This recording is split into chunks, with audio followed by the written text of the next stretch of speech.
Greetings, my fellow freedom lovers and sovereign thinkers. This is LL3's newest podcast. My name is Craig, transmitting from the beautiful, swampy mangroves of South Florida.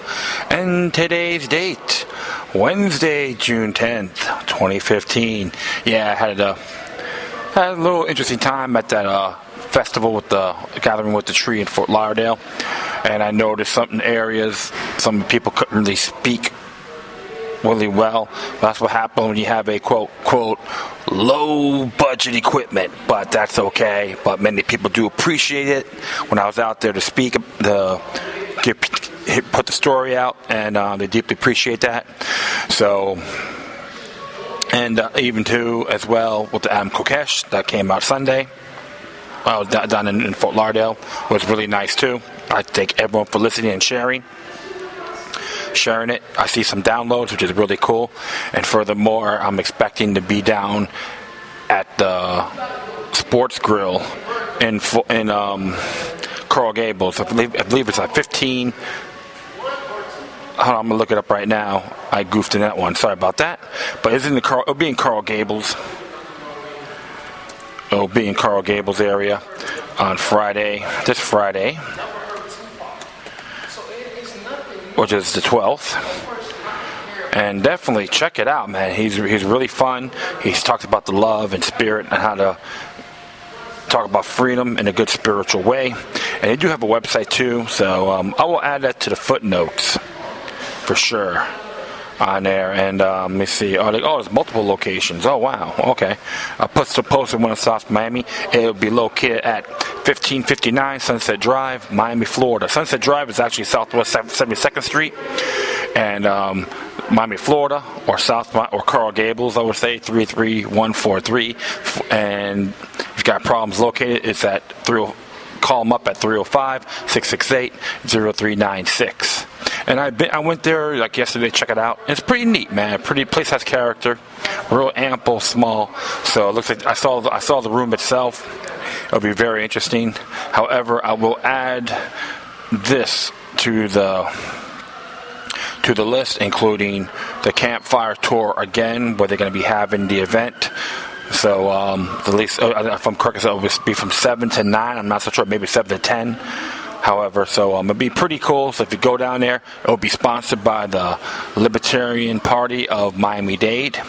So I think I'm going to put the Facebook page on there as well for this event. So it won't be the campfire. It'll be from the Libertarian Party of Miami-Dade is actually hosting this event. So come on down, check it out, meet Kokesh, speak to him. He'll have his little spoken word on freedom. It may be different. So and it'll be nice to just have a chat with him. I'm gonna expect to go down there too, the best I can if I'm gonna make it down there. Try to make it down there, but I believe I am. So if not, I'll be running late, but I'm still going to wing it as usual. But definitely check it out. It'll be really cool. All right. Well, the first thing I'm going to be doing is mostly domestics and even some on a topic on the Bilderberg group and the United Nations and the TPP. So, some strikes are happening in the Netherlands pertaining to, I think, the prison workers. So it'll be very interesting to check out. So the first one I'm going to be doing here is actually, I'm going to do this one here. Senate hearing. TSA Whistleblowers, policy concerns not heeded. It's written by Raven Clabo. This came out a couple minutes ago on my Twitter. So, as it reads here, during a Senate hearing on Tuesday, Transportation Security Administration whistleblower described a culture of fear and mistrust at the agency, where they were discouraged from raising policy concerns, including about TSA pre-check, which permits expedited screening for passengers. Tuesday's testimony added further fuel to criticism of the agency. Fox News reports that the hearing before the Senate Homeland Security and Governmental Affairs Committee follows the recent Inspector General report, which is a link for that. So, bear with me. On the TSA, which revealed that undercover agents have been able to sneak fake explosives and banned weapons through dozens of airports across the 96% of the time. Another embarrassing report released showed that the TSA failed to flag 73 commercial airport workers who have been linked to terrorism. During Tuesday's testimony, TSA whistleblowers claimed that they have been discouraged from raising concerns about screening procedures TSA is handing out. pre-check status like Halloween candy in an effort to expedite passengers as quickly as possible, despite the self-admitted security gaps that are being created by the process, said Rebecca Waring, an assistant TSA Federal Security Director at the Minneapolis-St. Paul International Airport. She stated that when she expressed concerns about the pre-check program, she was told to watch what she said. Ooh, could we say control fiends in the mist? According to Jennifer Grover of the Government Accountability Office, who served as a witness at the hearing, through the agency has enrolled only 1 million passengers in the pre-check program. About 77.2 travelers routinely get pre-checked boarding pass stamps, many because of their affiliation with the U.S. military or other groups. Concerns about the pre-check program were validated by a March report by the Department of Homeland Security Office of Inspector General that showed the TSA had granted pre-check status to a convicted felon who flew last June, as reported by a TSA whistleblower. Warren places much of the blame for the TSA's ineptitude on the agency's desire to place more emphasis on customer service and passenger wait times than on security and detection rates. But after 12 years of inappropriate behavior by TSA agents, ranging from illegal groping and theft to downloading photos from the naked body scanner and more, may find it difficult to accept that customer service is a top priority for this agency. A scathing June 8th editorial by James Broward in USA Today underscores the violations that have been taking place at the hands of the TSA, ranging from constitutional to health-related. In 2010, TSA expedited the deployment of the whole body scanners that captured nude images of travelers. Electronic Privacy Information Center labeled the scanners one of the most sweeping, most invasive, and most unaccountable suspicious list searches of the American travelers in history. Travelers who objected to see all scanners that were often intentionally brutalized with enhanced pat-downs to teach them a lesson. USA Today reported that the new searches require screeners to touch passengers' breasts and genitals. TSA has been caught repeatedly lying about the scanner's health perils. A PBS ProPublica report revealed that one type of the widely used scanner, which was discontinued in 2013, could cause 6 to 100 cases per year among travelers. The fact that the TSA agents failed 95% of the recent undercover tests prove that the whole body scanners are far less reliable than the agency claimed. Despite the whistleblower's testimony on Tuesday, it is clear that the poorly run TSA pre-check program is a drop in the bucket compared to many of the TSA policies and procedures that needed to be reevaluated. In March, The Intercept obtained a confidential TSA document that turned out to be the TSA's secret checklist of dangerous travelers' behavior for which agents are to be on the lookout. This included exaggerated yawning, widely open staring eyes, rubbing and wringing of hands, and excessive complaints about the screening process. In case anyone dares to bemoan the seemingly endless screen procedures that accompany air travel.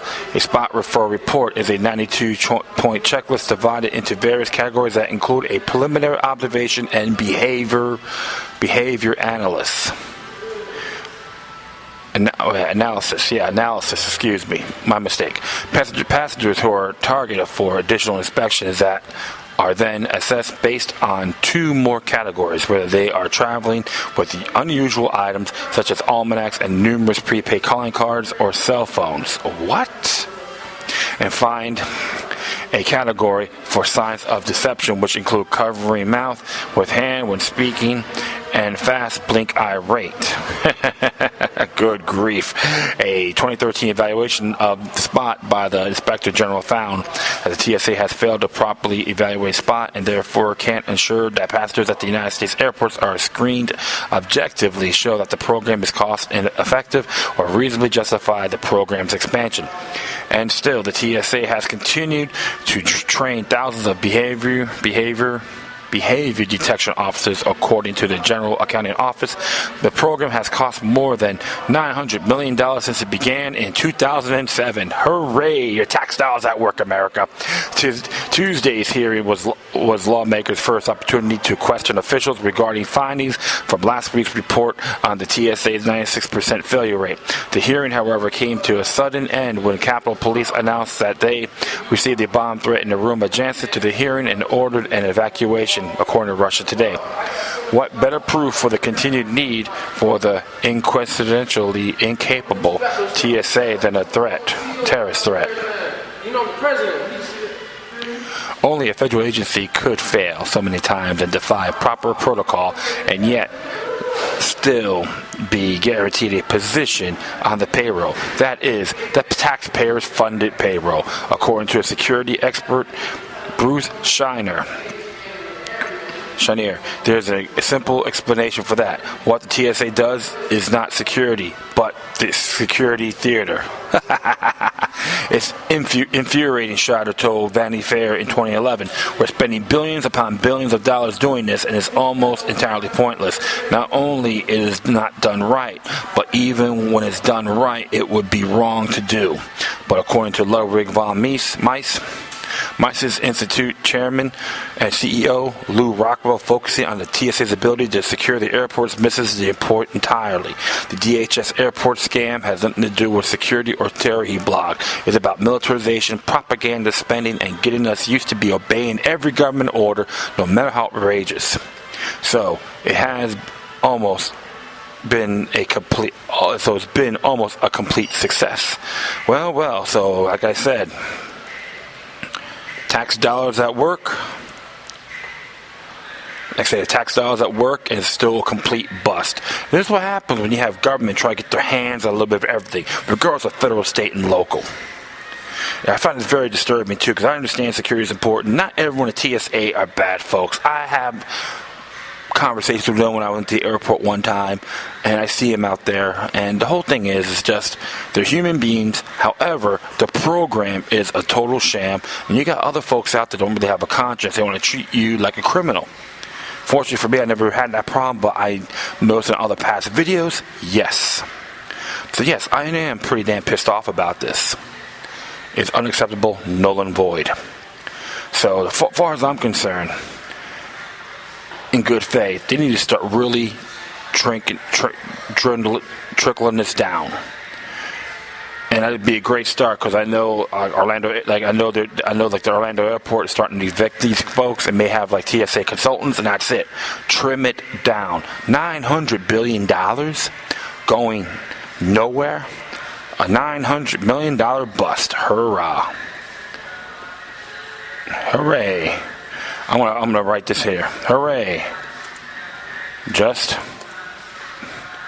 a 900 billion or million? 900.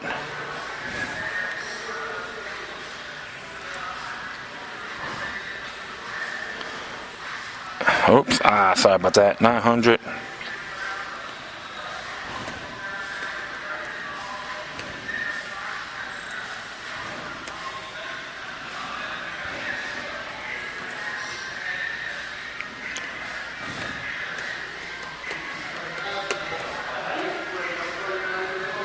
Fantastic.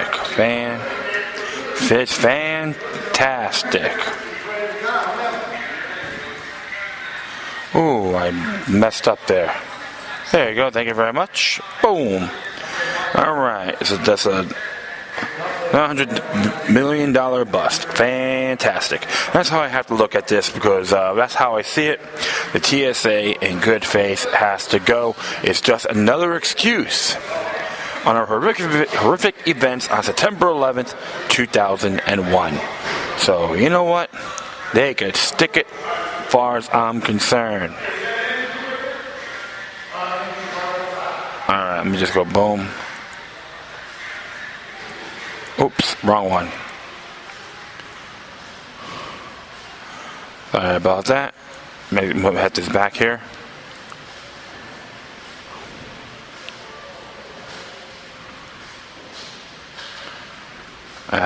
Shoot. Yeah, sorry about that. Looks like I may have goofed, but that's okay.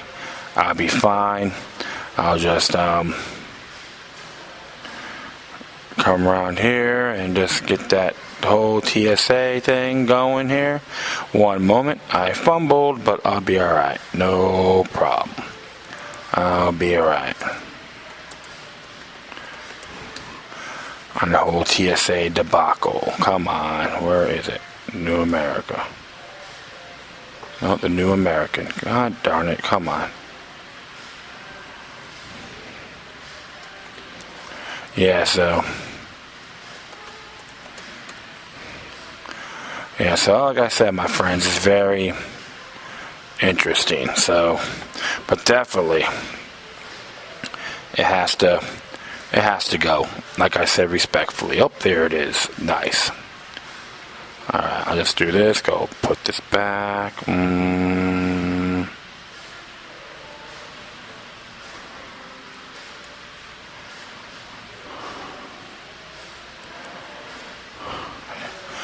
Yeah, I goofed up again.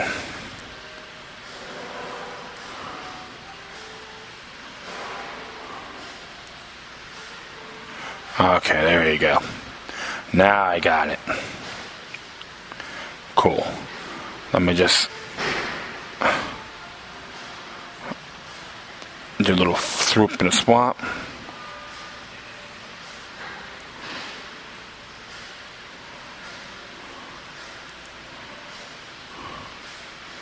No swoop and a swap. All right.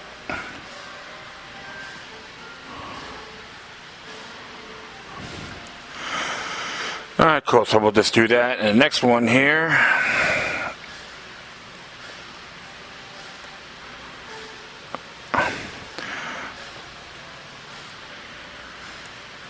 There you go. Okay, now I know what to do here. Boom. Right there. That's what I was looking for. Good. Yeah, sorry about that. I just got to try to... I just made a little mistake, an honest mistake.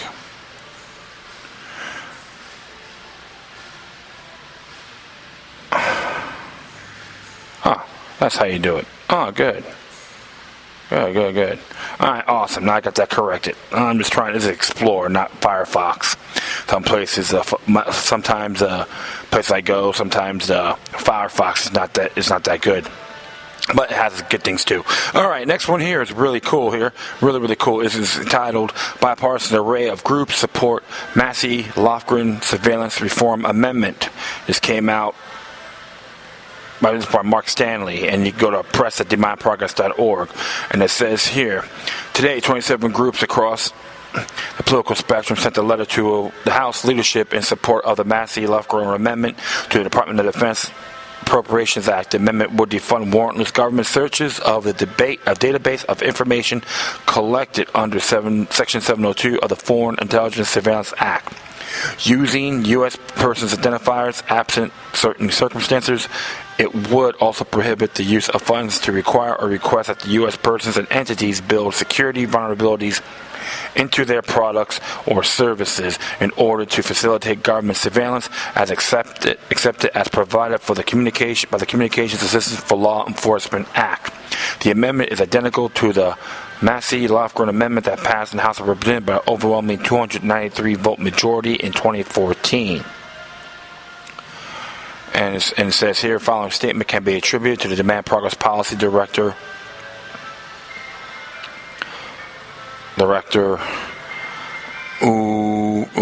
Dalen Schumann. Excuse me here. It says here, the Massie-Lofgren Amendment was wide in bipartisan support, as demonstrated by the array of groups that have signed this letter. The protections provided by the amendment against warrantless surveillance are an important step toward ending dragnet surveillance further. The amendment will help prevent security vulnerabilities in online services, which is necessary to protect the public security and a benefit to the digital economy. Congressional leadership and members should throw their support behind this common sense amendment to safeguard their constituents' privacy rights.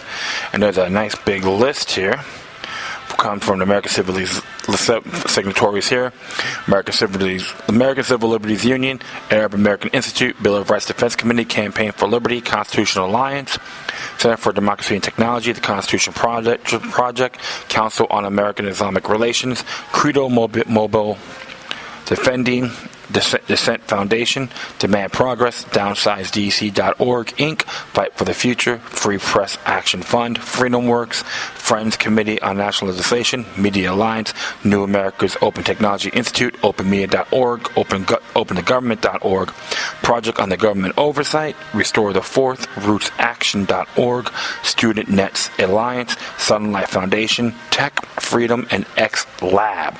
So this is interesting news here. And I'm just going to look for a moment and see if they got this letter in hand. Oh, yeah, so it's almost in the same spot to be exact. And he has all the folks here.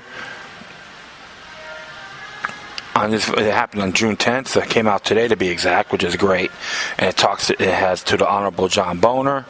It's from all the House of Representatives: John Boner, Kevin McCarthy, Majority Whip Steve Scalise, Hal Rogers. Hal Rogers is from the Chairman of Appropriations Committee. And of course here, same thing over here, the Rodney Fehling-Hungsen, who is the Chairman for Defense Appropriations Subcommittee. This is all from the House of Representatives: Nancy Pelosi, Minority Leader, and Steiner Hoyer, the Democratic Whip. And it goes down here: Nita Lowey, Ranking Member Appropriations Committee, and Honorable Pete Valosky, Ranking Member Defense Appropriations Subcommittee. And it says there's a reference to the Massie-Lofgren Amendment to the Department of Defense Appropriations Act of 2016, H.R. 2685. As it says here, Dear Speaker Boner, Majority Leader McCarthy, Majority Whip Scalise, Chairman Rogers, Chairman Fehling-Hungsen, Democratic Leader Pelosi, Democratic Whip Hoyer, Ranking Member Lowey, and Ranking Member Valosky. We write to urge you for support for an amendment that represents Massie and Lofgren will offer to H.R. 2685, the Department of Defense Appropriations Act of 2016. In the previous years, the amendment garnered the broad support of a majority of members of the House of Representatives. It addresses two critical issues necessary for the protection of the constitutional principles and digital economy. First, the amendment will defund warrantless government searches of the database of information collected under Section 702 of the Foreign Intelligence Surveillance Act of 1978, including persons identifiers, absent certain circumstances. Although Section 702 prohibits the government from intentionally targeting the communications of U.S. persons, it does not explicitly restrict deliberately querying communications of Americans that were inadvertently or incidentally collected under 702. Moreover, following an apparent change in the NSA's internal practice in 2011, the NSA now is explicitly permitted under certain circumstances to conduct searches using the U.S. person's names identifiers without a warrant. In March, James Clapper, director of the Office of National Intelligence, confirmed in a letter to Senator Wyden that such warrantless queries of U.S. persons' communications are being conducted. Second, the amendment would prohibit the use of appropriated funds to require or request that the United States persons and entities build security vulnerabilities into their products or services in order to facilitate government surveillance, except as it provided for the U.S. by the Communications Assistance for Law Enforcement Act.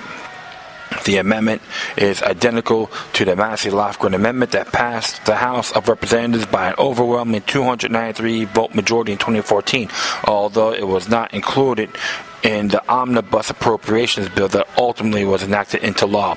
Today, this amendment enjoys overwhelming bipartisan support from both from the public and from the undersigned groups. In addition to supporting these necessary steps forward by voting in favor of this amendment to H.R. 2685. We also respectfully ask you work to ensure it is included in any legislation sent to the President. We welcome the opportunity to discuss with you further. Please contact Demand Progress Policy Director Daniel Schulman at daniel@demandprogress.org or 202-577-6100. FreedomWorks Legislative Affairs Manager Josh Withrow at Withrow at freedomworks.org or 202-783-3870, or Sunlight Foundation Federal Policy Manager Sean Vitka at sunlightfoundation.com or 845-558-2507. And they have the same people that all co-sponsored. I think it's really good. I'm glad this has happened. And like I said, some of these folks, there's some controversy with some of these individuals, but when it comes to common interest, you still have to unite. Or other words, stick together, which is really good. So I'm very happy that this is occurring. And like I said in the past, like sometimes I do at first do disagree about having the FCC get involved with net neutrality, because when you have the FCC, what happens is you want them to control the internet. Any questions about the FCC, talk to Howard Stern. That's all I have to say on those areas. However, I do have to respect them because they weren't happy about a monopolistic form of capitalism. So that area too, I have to respect them for. But having the government involved, using net neutrality, yeah, it's going to be a battle. But you know what? Like I said in the past before, based on technology, we're going to have our own internet servers, and we don't need these people. So, but thereafter, this is real. I'm very pleased with this, and I will proceed. Spread the word. All right, next one here. Actually, this is on a local level to be exact, and this really makes me laugh. Not laugh, but something to think about. I want to make this a little bit bigger for the hell of it. Yeah, exactly. This is from the Broward County News release. Broward commissioners considered anti-solicitation ordinance at 20 county intersections. Public hearing set for June 23rd. This was released on June 4, 2015. Contact Kimberly Moreau, Public Information Manager, Public Broward Commission. Her phone number is 954-357-8053. And you can email her at kmaroe, which is KMAROE at Broward.org. So we'll continue here. It says here, Broward County, Florida. According to the Florida Department of Highway Safety and Motor Vehicles, 197 pedestrians were killed in motor vehicle accidents in Broward County from 2011 to 2014. In Florida, 2,075 pedestrians were killed during the same period. Broward County Commissioners will consider a new county law aimed at reducing motor vehicle accidents involving pedestrians at busy intersections. An anti-solicitation ordinance covering 20 major intersections located within unincorporated Broward County is scheduled for a public hearing on Tuesday, June 23rd. At 2 p.m. at the Broward Governmental Center, which is located at 115 South Andrews Avenue, room 422 in Fort Lauderdale. If you don't know, it's like right across the street from the library. Okay, so just to let you folks know, right across from the Broward Library.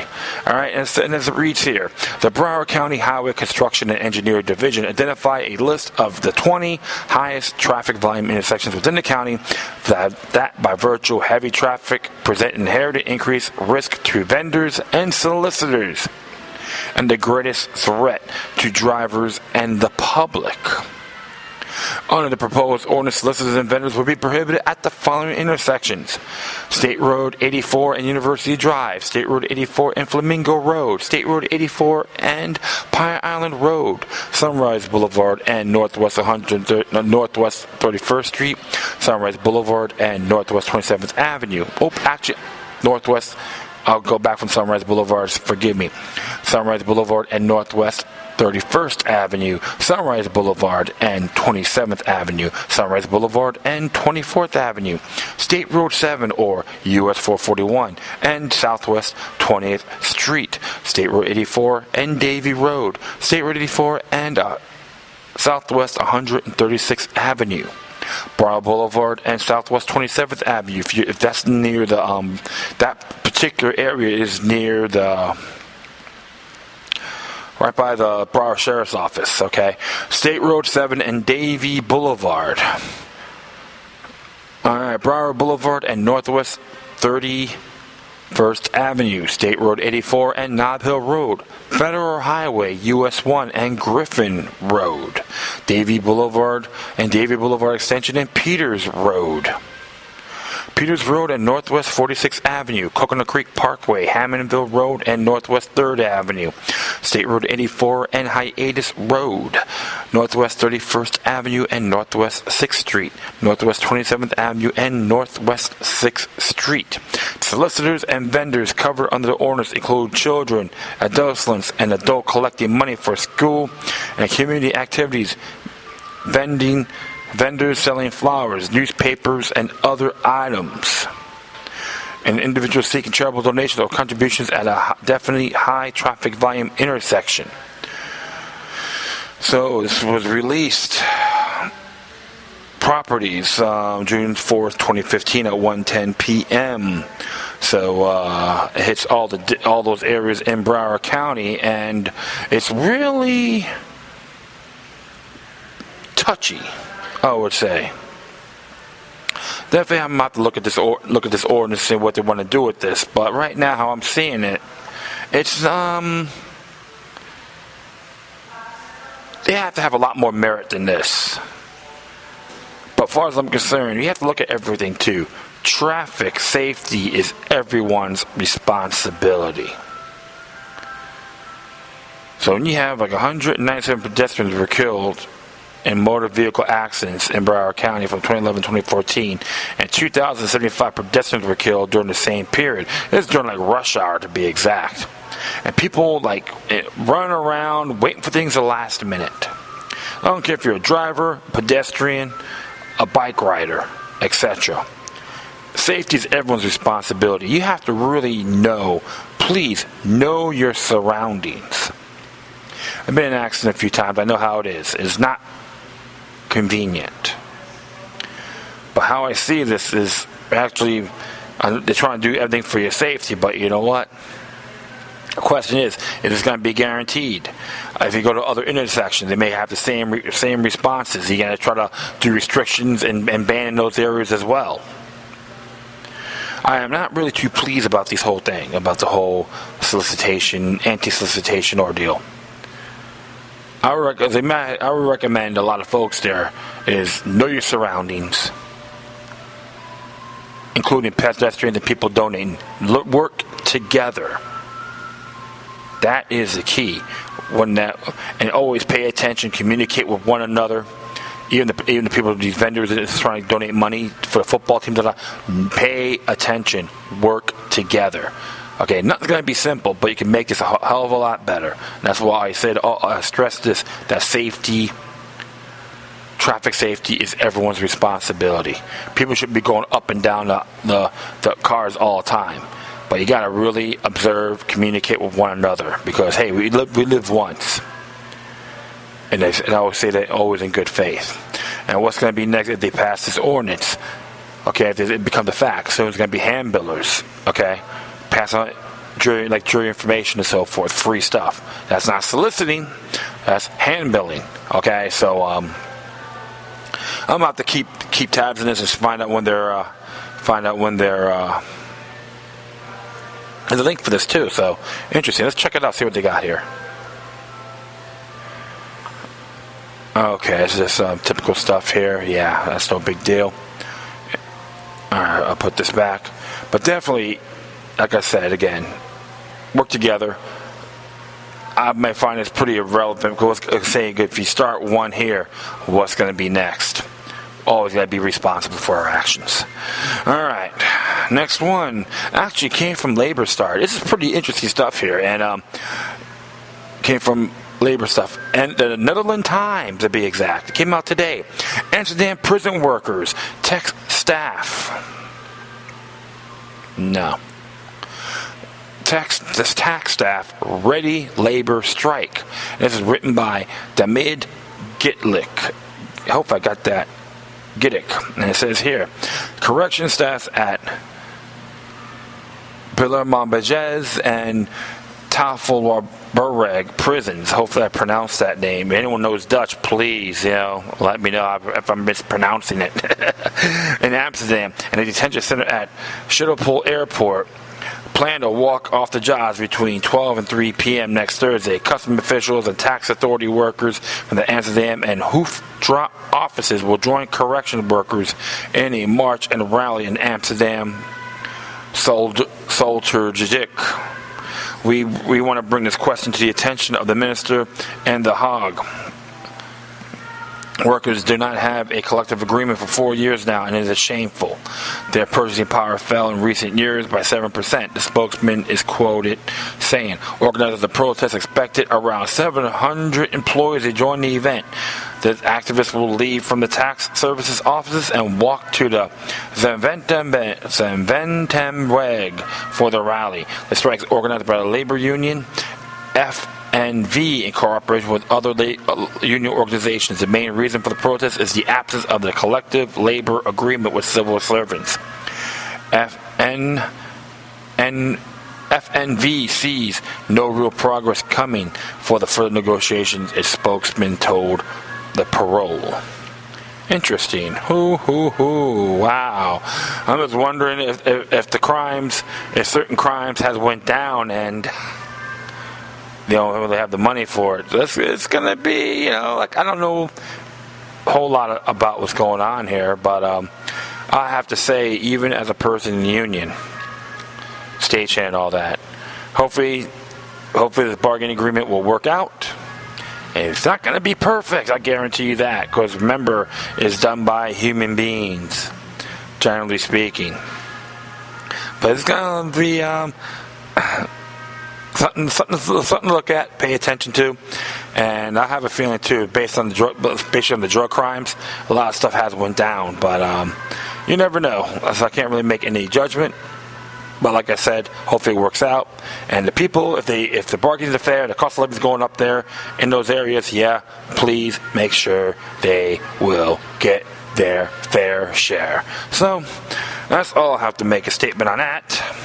And the next one here.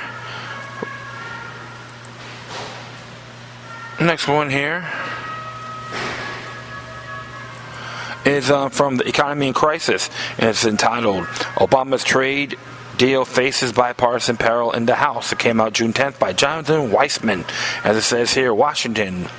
The bruising battle over President Obama's push for the power to negotiate two potentially far-reaching trade pacts will shift this week to the House, where the White House faces entrenched opposition from the Democrats and the stirring of rebellion from the Republicans' right flank. That is beautiful. I like that.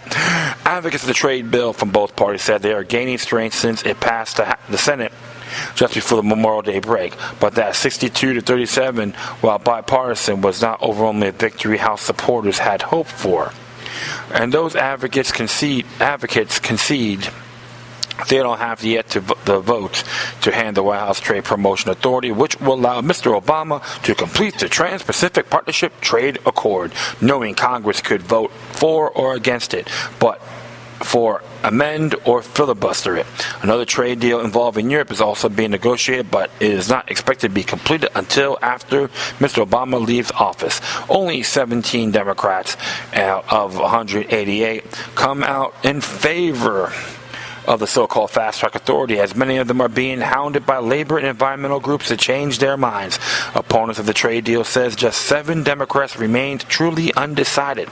Representative Nancy Pelosi of California, the minority leader who has yet to declare her position, has told her House Speaker John A. Boehner, or Boner, like Bonehead, of Ohio, that he will have to produce 200 Republican votes to win the 217 he needs. In other words, she is not promising a single new convert. Yep, sneaky people, right? The one who goes, we can't read the bill until we vote on it. We're not quite there, but we're getting closer. Representative Paul D. Ryan of Wisconsin, chairman of the House Ways and Means Committee and co-author of the trade legislation. But Mr. Obama, he added, needs to deliver some votes. It's just that clear. So Mr. Ryan is just another bend-over Bob to technocracy. Thank you, sir. The president needs the authority to finish up the Pacific Accord, the largest trade deal in a generation, linking 12 nations, including Canada and Chile, in the Americas, and Japan and Australia across the Pacific, in a pact that would not just further cut generally low tariffs on goods, but also put in place investment rules for roughly 40% of the global economy. The White House says, moreover, that the deal is an essential element in America's strategic posture in Asia vis-a-vis the rising power of China. That's just an excuse, my friends. Most congressional Democrats are skeptical. They argue since the North American Free Trade Agreement was approved in 1993, such accords have only hastened the flow of manufacturing jobs overseas and pressured wages downward. Through international competition, corporations, their executives, and shareholders have prospered, but globalization has helped hollow out of the middle class, many Democrats say.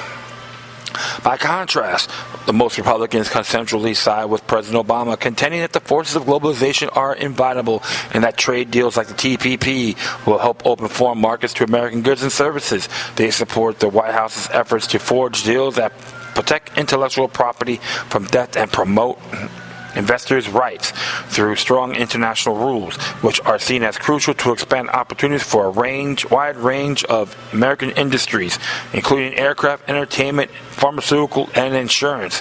But in the current hyper-partisan atmosphere of Washington, concept does not necessarily translate to votes. Many of the most conservative Republicans simply don't want to give this president anything. Representative Dave Bratt, a Virginia Republican who was an economics professor before he upset the former House Majority Leader Eric Cantor, last year said trade was good and tariffs were bad, but he is still furious that Mr. Obama tried to use an executive order to stop the deportation of hundreds of thousands of immigrants in the United States illegally. We just got through, and with an end run around the Constitution, he said, fuming, I'm leaning heavy no. Thank you. Representative Gary Palmer of Alabama, another conservative Republican freshman, said he liked the idea of the Trans-Pacific Partnership, but he added the president won't abide by the Constitution.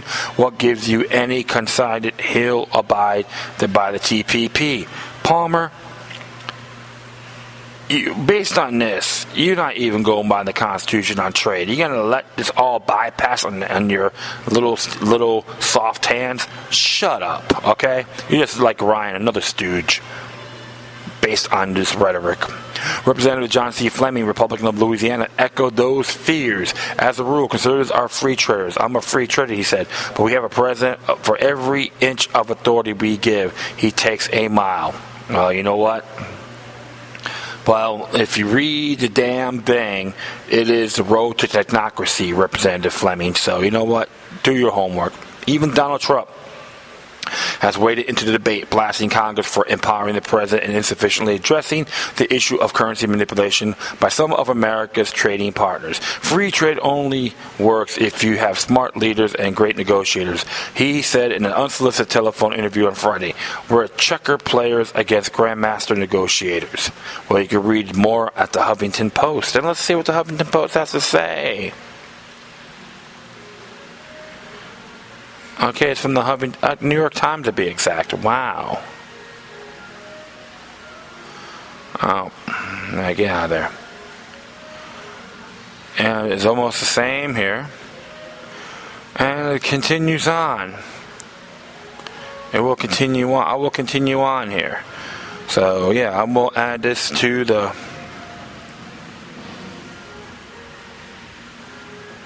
right there. Beautiful. So, come on, get out of there. Alright, it says here, I will continue on.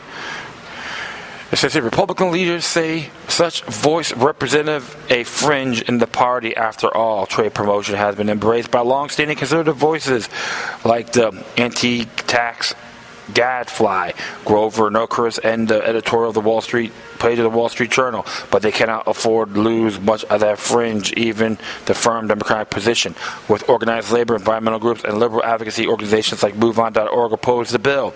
And don't forget, Guardians of America, Demand Progress, Fight for the Future. There are many others are opposing this.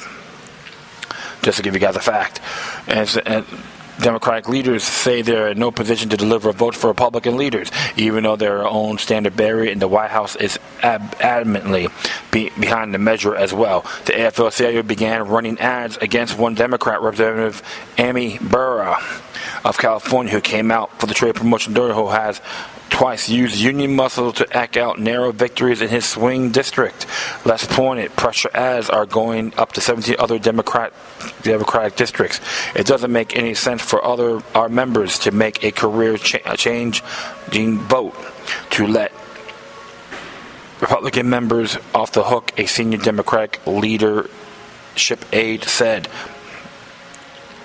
That his Republicans and the president in a bind. Representative Jim Jordan, Republican of Ohio, and the leader of conservative House Freedom Caucus, said that it was written to trade promotion legislation let Congress turn off fast-track approval if a deal trade comes back having failed to meet standards demanded in the bill. But in reality, he said, the process for shutting down fast-track is so Byzantine. It is nearly impossible to do. Such a resolution would first have to go through the House Ways and Means Committee and the Senate Finance Committee. It tend to be pro-trade before it can be considered by the House and the Senate. Mr. Jordan and a handful of like-minded colleagues plan to amend the trade bill to make it easy for Congress to halt fast track. I understand economics. I understand comparative advantage. I understand livestock producers in Ohio want to sell pork in Japan, said and aspirated Mr. Jordan, whose vote could influence a dozen more conservatives. But I've got a real problem here. Mr. Ryan, the manager of the bill, said there is no way he could allow such an amendment that would make the House trade bill different from the Senate's, prompt a negotiating conference meeting the chamber, and force to have all the votes all over again. If we go to a conference, that will kill the TPA, Mr. Ryan said, referring to a fast-track authority. That could, mean it will be up to the president, Representative Gregory W. Meeks, Democrat from New York, and one of Mr. Obama's main vote getters, said Port City Democrats and Congressional Black Caucus members could make all the difference. Republican leaders have told wavering conservatives that trade promotion is not about trusting President Obama. It is putting strict guidelines and demands on trade negotiations up front. Besides, they say the Trade Promotion Authority bill would last 3 years with an option for a 3-year extension. Yeah, right. Well beyond his president's final term. Mr. Meeks' explanation to the African American lawmakers is the opposite. Conservatives out Aspire are trying to deny the first black president the same trade authority every modern president but Richard Nixon has enjoyed. There are some folks who aren't doing the things on merits, Mr. Meeks said. It's to deny this president. If you read the actual, explain that like this, Mr. Congressman Meeks. I recommend you chat with Congressman Grayson from Orlando and tell him why you want to support this thing. That's what we're saying. So you know what? He needs to put a lid on it too. All right. That pitch is running into a wall of union leaders and liberal activists who want Democrats to stand firm. Activists delivered cotton swabs to Mr. Mayor's office over the break to tell him to clean out his ears. They delivered screws to the office of Representative Mike Quigley, a pro-trade Democrat from Illinois, supposedly representing jobs lost because of their unfair trade practices. Signs have sprouted up around the Portland, Oregon district of Representative Earl Blumenauer, a Democrat, criticizing his support of the bill. These are tough debates, the passion, the politics, said Representative Ron Kind, Democrat of Wisconsin, who has tried to round up more votes for the president. Outside of authorization of military force, votes probably don't get tougher than trade. Yeah, so how I see this, the whole thing, it's just a bunch of wish-wash rhetoric.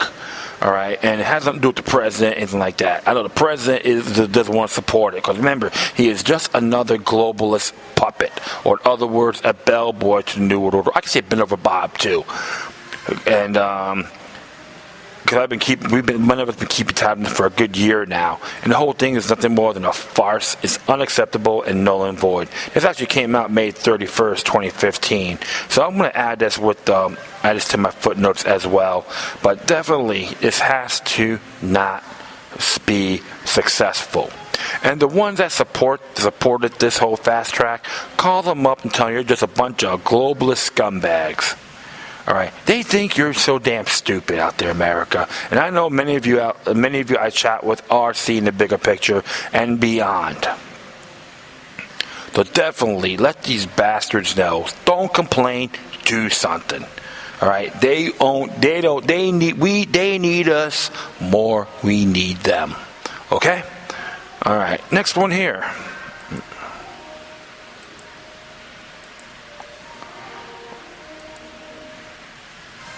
One moment.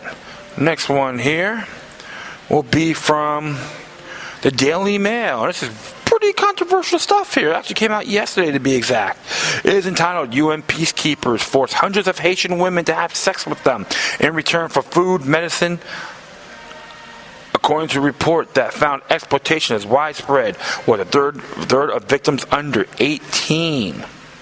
As it says here, UN peacekeepers force hundreds of Haitian women to have sex with them in return for food and medicine, according to a new shocking report. Members of the peacekeeping mission engage in transitional sex with more than 225 Haitian women, around a third of whom were minors under 18. Distressing findings emerged in a draft report by the UN Office of Internal Oversight Services, OIOS, looking at how the whole 125,000 people the organization has, some of the world's most troubled areas, deal with the persistent problem of sexual abuse and exploitation. Sexual exploitation remains significantly underreported in such missions, according to the document obtained by the Associated Press. And did you have photos? And you have people shooting. They have photos shooting tear gas. And some of them, according to this, one of them is Jordanian, and they had. It was funny. They had these aqua blue helmets, and they had police shields. So that's pretty disgusting, And of course, the Port-au-Prince earthquake, exactly. So there's some photos in here. It's pretty disturbing. And it says here, the report expected to be released this month says major challenges remain a decade after groundbreaking UN probe fast tackled the issue. The latest investigation found assistance to the victims is severely deficient.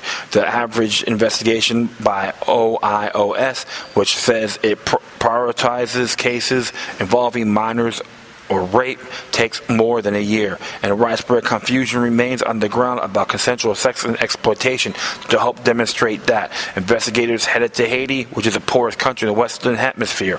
A year ago, the report says, investigators interviewed 231 people in Haiti who said they had transactional sexual relations with UN peacekeepers. The rural women, hunger, lack of shelter, baby care items, medication, and household items were frequently cited as a triggering needed. The report said urban and suburban women received church shoes, cell phones, laptops, and perfume, as well as money.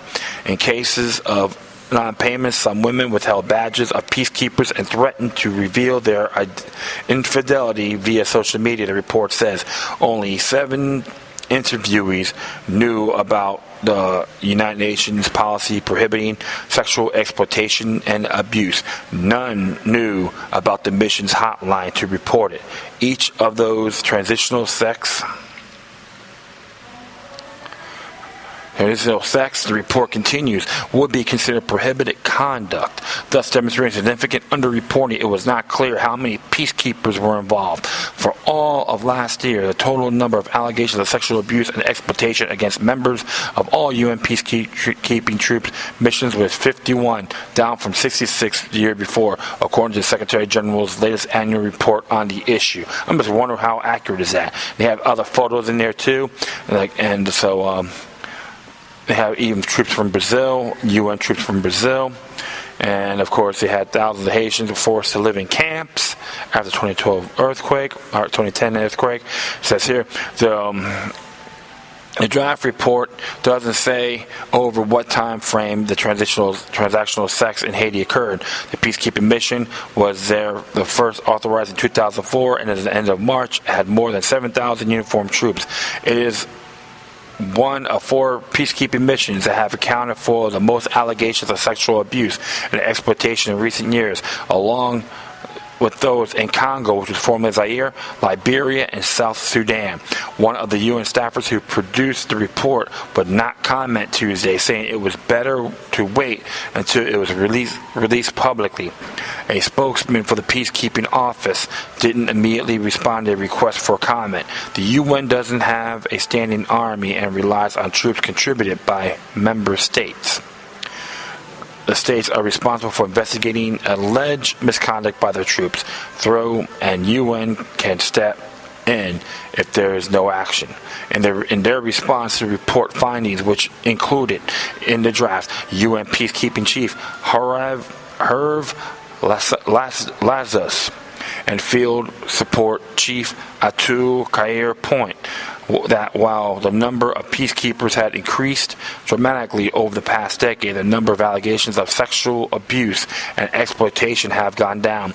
The UN prohibits exchange of money, employment, goods or services for sex, and it strongly discourages sexual relations between UN staff and people who receive their assistance, saying they are based on inherently unequal power dynamics and undermine the world's body's credibility. But that has led to some confusion underground, the new report says, with some members of peacekeeping missions seeing that guidance as a ban on all sexual relations with local people. The report says the guidelines need to be clarified. Staff with long mission experience state that it was a general view that people should have romantic rights and raise the issue of sexuality as a human right, the report said. Man, you know what? I just really bugs the daylights out of me, and I know many of my listeners did talk about this, and it says here, I like when one person named Casey goes, peacekeepers? How about peas takers more like? Who's behind running the UN? Does anyone really know? That was really nice. And it says here, Mr. Happy wrote down, the same thing happened in East Timor, allegedly. It's so dangerous to be a woman in this world. I hope the peacekeepers are punished appropriately. And one puts here, Melissa in North Carolina, the UN should be disbanded. We pay so much for it and does little good for the world. And I have to agree with her on that. This is why I've always been stressing for the past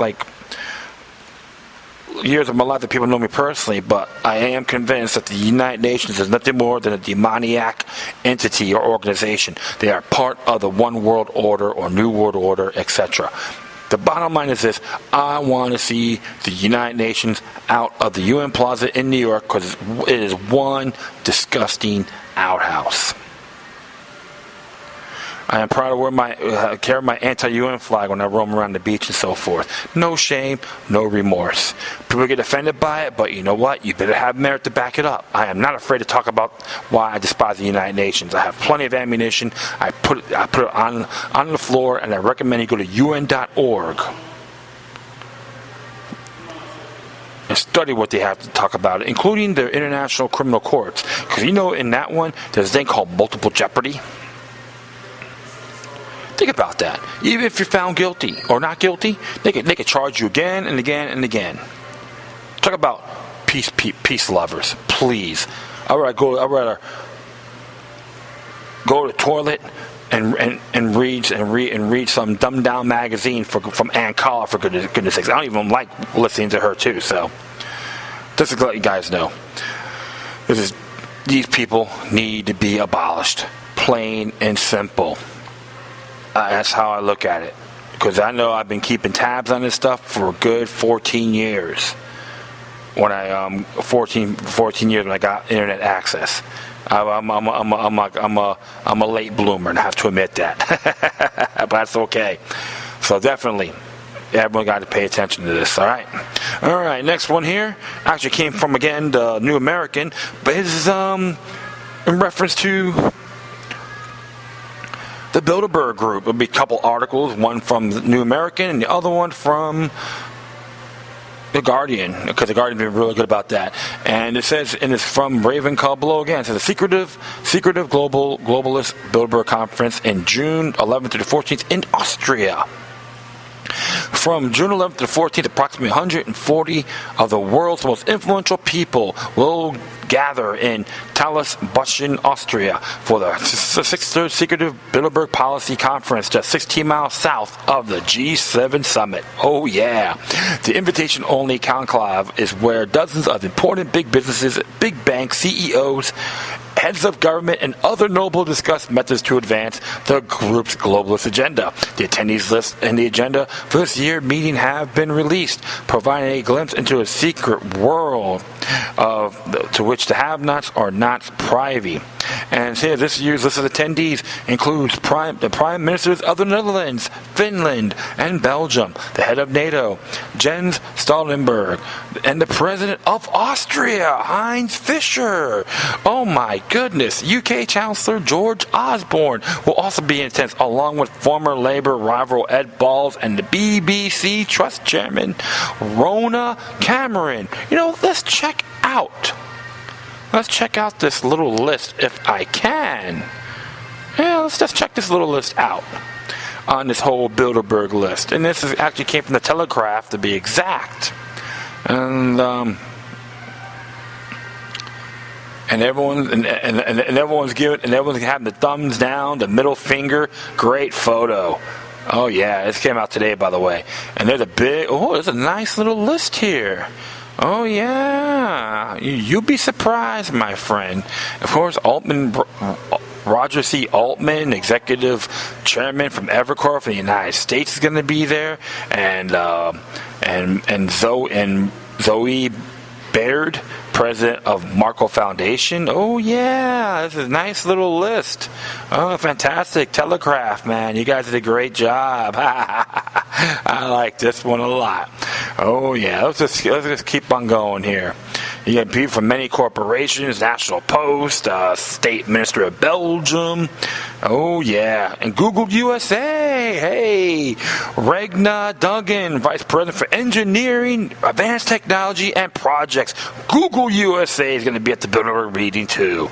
Oh my goodness. I'm going to keep on. I'm going to look down here. I'm real curious now. And you got Sergei Gervais, professor of economic science, in Russia. Oh, what will Putin have to say about that? All the world's a stage, my friend. And of course, Harry Kissinger, chairman of the Kissinger Associates in the United States, the warmongering, criminal, murdering Jabba the Hutt will be there. And of course, we'll just go down a little bit more further. Okay, so that's traditional. I can see here. Oh, okay. Netherlands HRH. Princess Beatrix of the NLD. Ooh, look at that. Oh yeah, this is really, really nice. Of course, anyone in Austria, you got Gerhard Royce, CEO of OMV Austria. And we got here, check this out, for the United States of America, Robert E. Rubin, co-chair, Council on Foreign Relations, former Secretary, Treasurer of the United States of America. Yes, you got all these people that will drop their pants for the Bilderbergs and the One World Order to their holy oligarchs, I would say. And of course, Eric Schmidt again, chairman for Google. Oh yes, ain't this real sexy? Oh yeah, the list goes on and on and on. And of course you got Martin H. Wolf, chief economics commentator for the Financial Times of Great Britain. Oh yeah, what's the secret of the Bilderberg Group? So definitely, my friends, you gotta check out this list, and the link for it is on the New American. So nice job.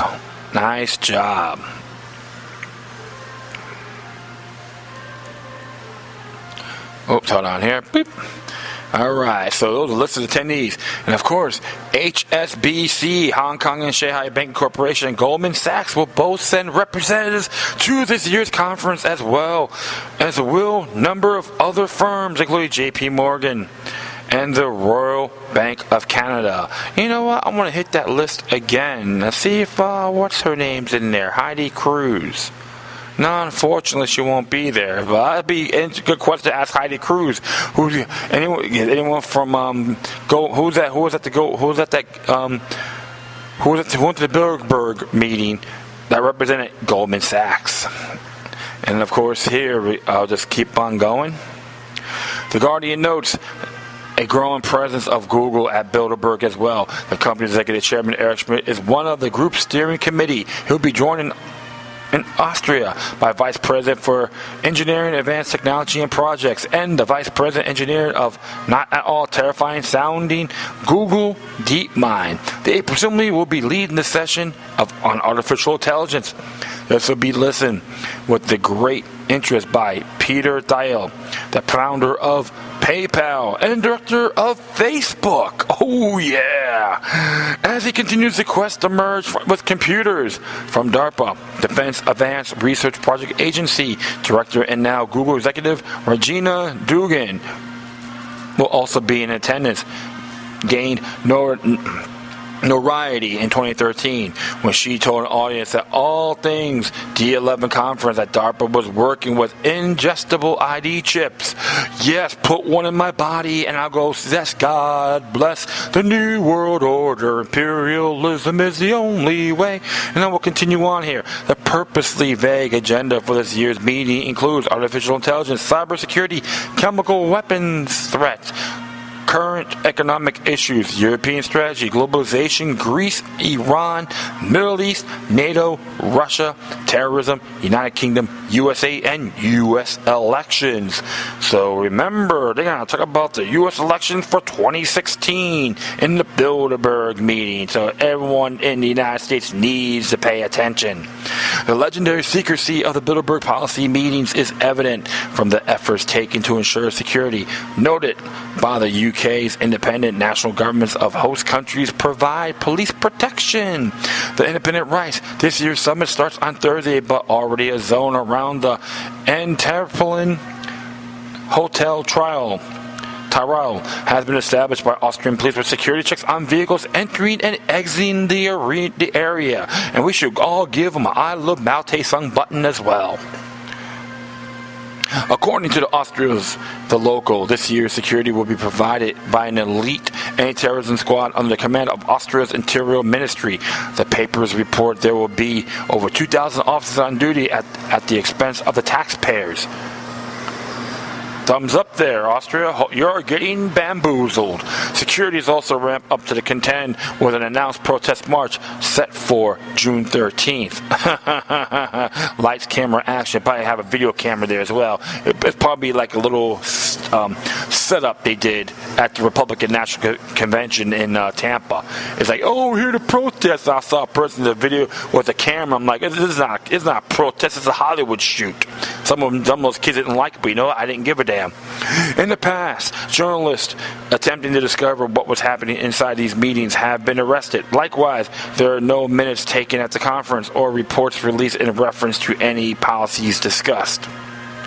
Interestingly, mainstream media outlets such as BBC, ABC, Fox, and the New Times and the Associated Press, etc., largely ignored the Bilderberg summits, and any who criticize the secrecy of these meetings are decided as conspiracy theorists.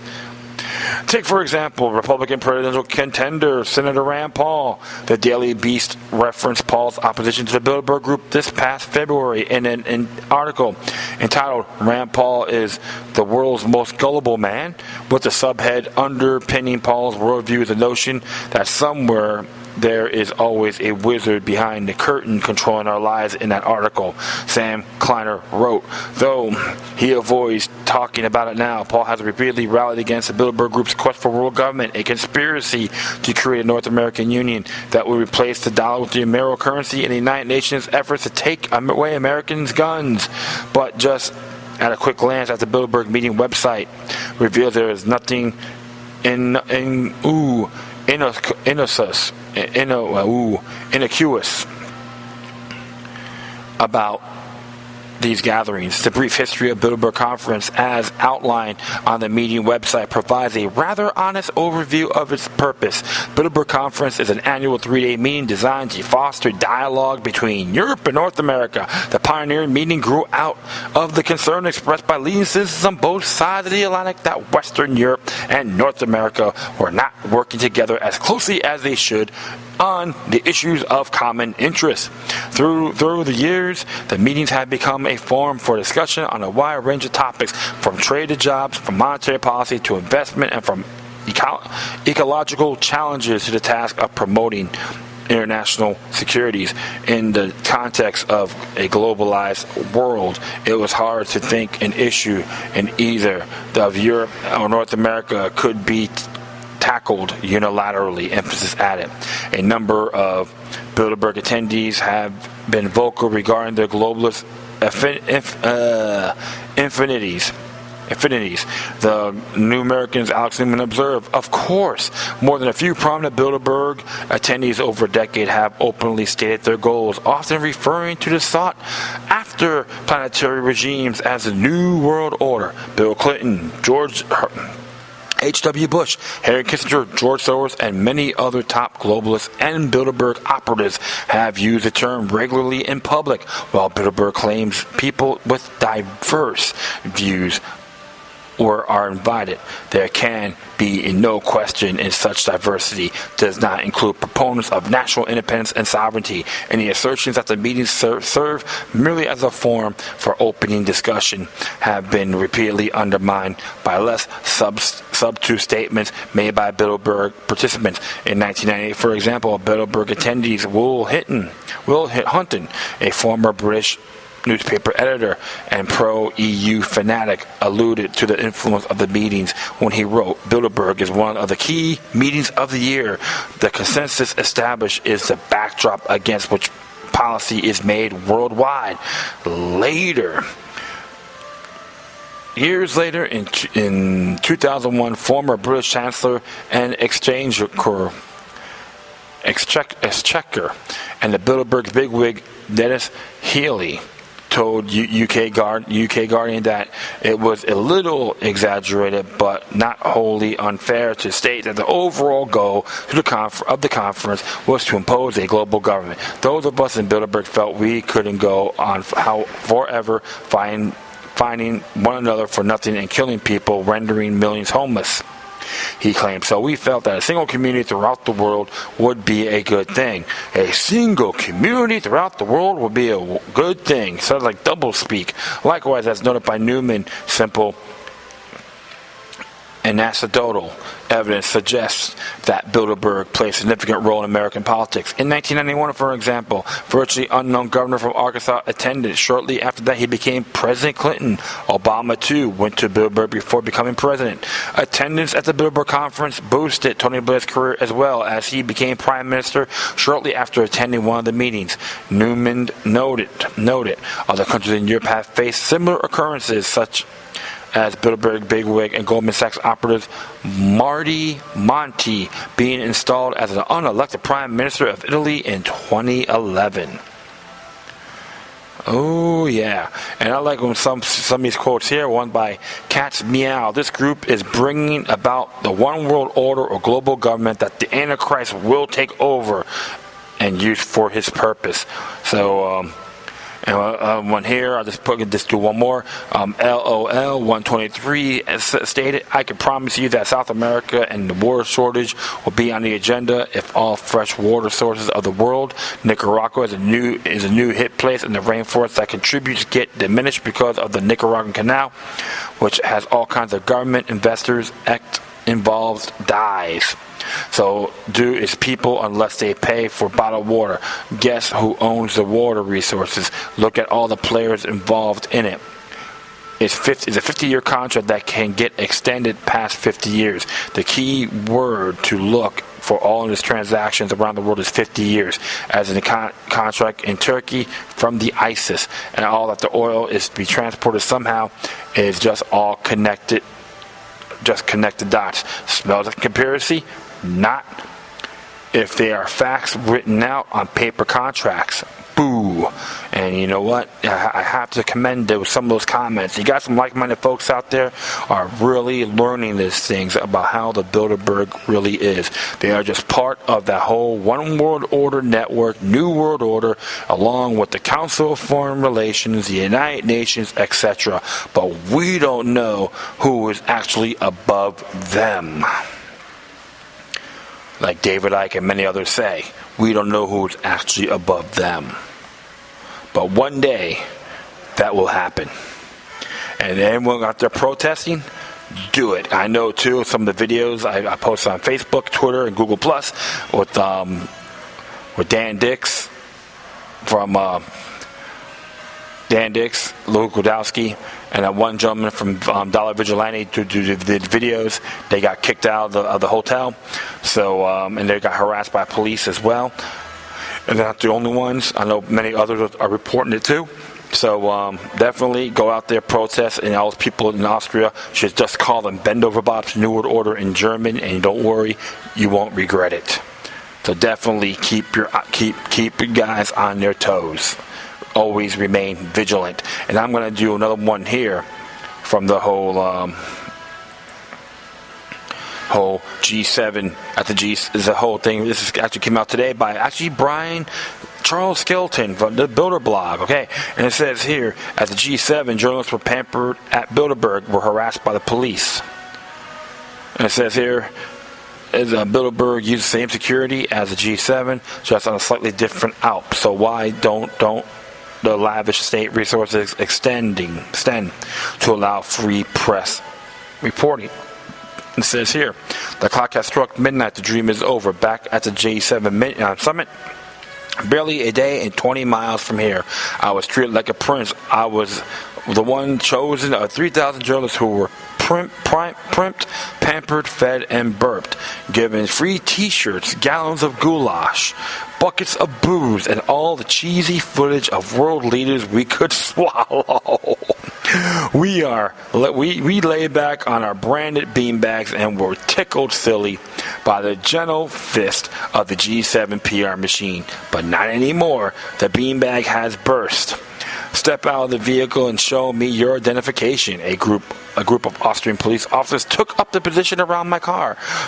I pulled on the handbrake and opened the door. I swear to God, the one young officer shifted his hand to the butt of his sidearm, like I was about to rush him. All 12 of them, all armed. Maybe if there only had been 10, I might have taken them down using a slingshot improvised from my shoelace, but not 12. I might be crazy, but I'm not nuts. Bear in mind, this checkpoint is all part of the same security operation using the same police that cover the G7. That much was admitted months ago by Austrian authorities. It is the exact same government-run operation that found room in its $500 million or so euro budget to set up an air-conditioned accreditation center in Garmisch and hand out branded lanyards and glossy press passes to journalists who have been duly checked out. But for some reason, they can't quite manage to do the same thing here. Don't worry, there's enough money sloshing around to pay for the same military-grade security.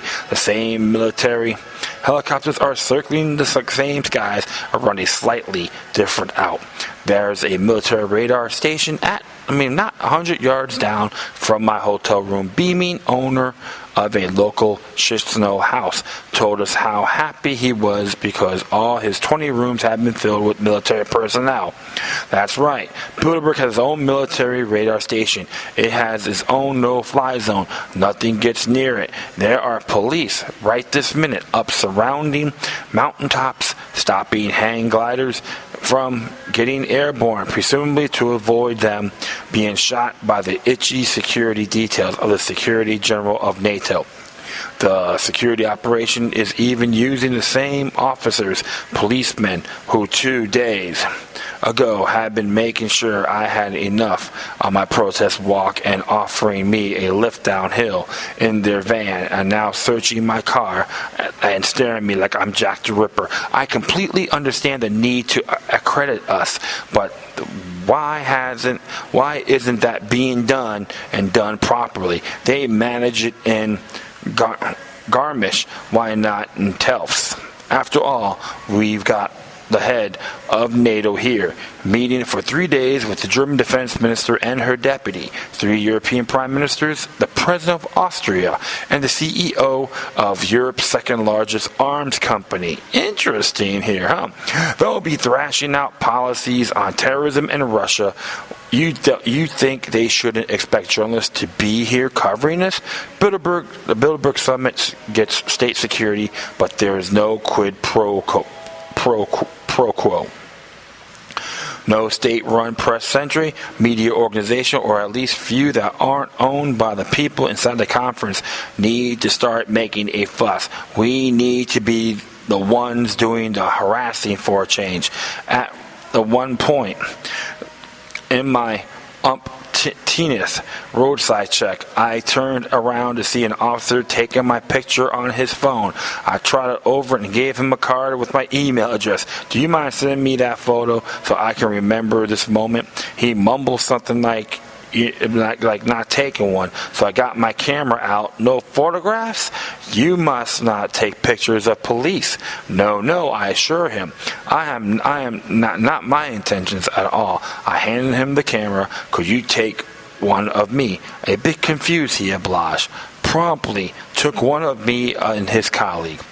I wonder if he'll be charged under anti-terrorist legislation and thrown in jail for 7 days for taking a photo of a policeman, because that's what journalists here have been told. Back in Garmisch, the same cops being paid from the same budget were posing for photographers with heart shapes on their uniform to show how loving and caring they are. Anti-terrorization is a wonderfully flexible thing. A friend of mine, a Swiss journalist who has been covering Bilderberg for longer than most, found himself surrounded by people in the supermarket car parked as he finished his shopping. Another tired old show me your papers routine began. You've checked me out a dozen times already, he grumbled. I'm going to be here all week.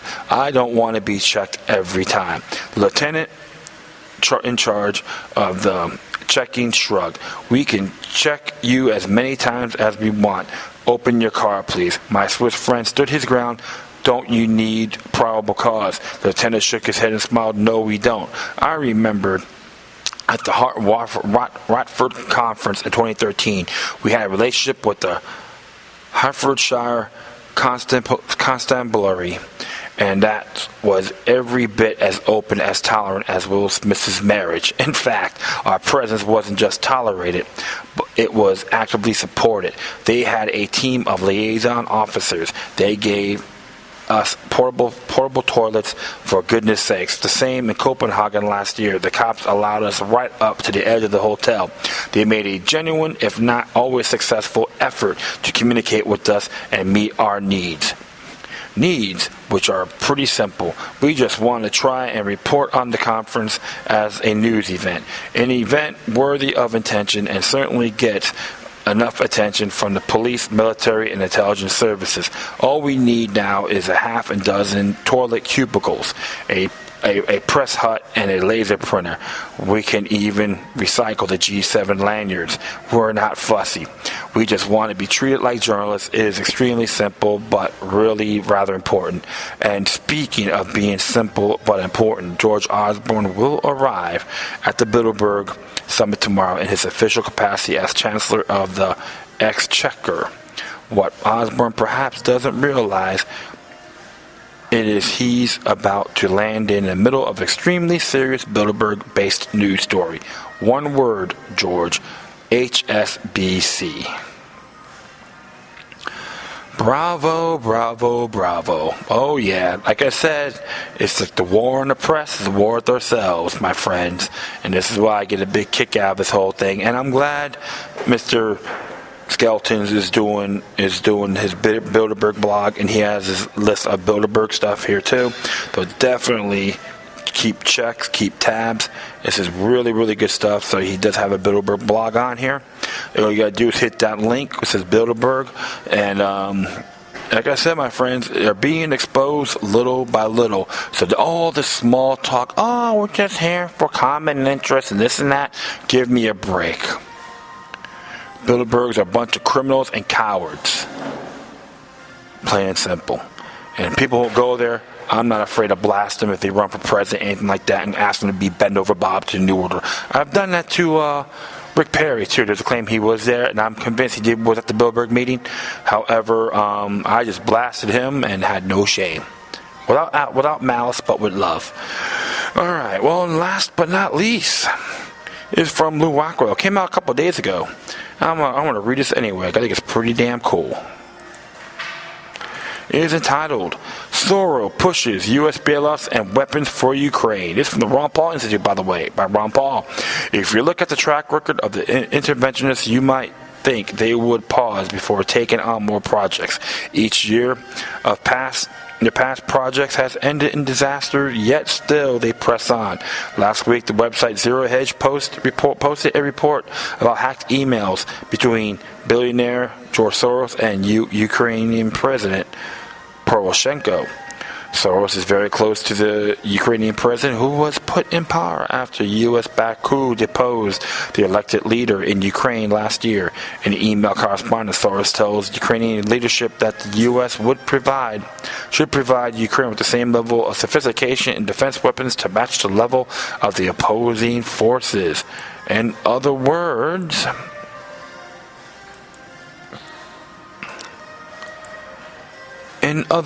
despite the February ceasefire, Soros is pushing the behind the scene to make sure Ukraine receives the top-of-the-line lethal weapons of the United States. Of course, it will be up to us to pay the bill because Ukraine is broke.